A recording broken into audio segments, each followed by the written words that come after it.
Hi, welcome back. Okay, so let's have a look at how we can manage aliases when working with SQL Prompt.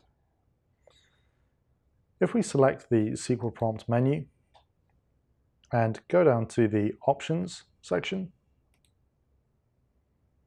and within the Options window, navigate to the Aliases tab. From here, we can look to manage aliases. So if we want to add in a specific custom alias, we can do so.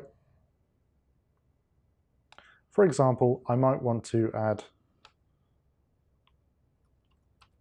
for my contacts table, con.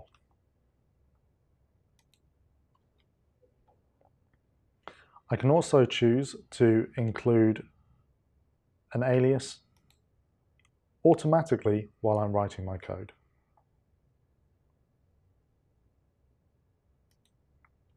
Let's take a look at that in action then. So I'm going to write a very simple statement using a snippet. I'm going to select everything from my contacts table. And you'll notice that I've instantly put in an alias.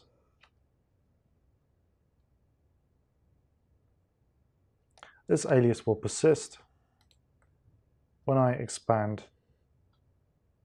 the wildcard with it.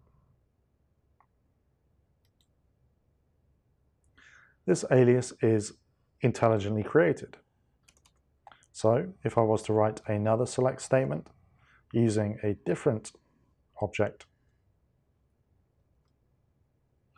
then a different alias will be generated.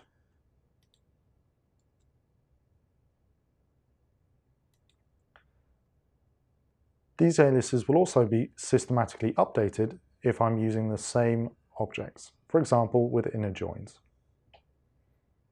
So that's a quick overview of how we can use aliases to help with our code. I hope that's been useful.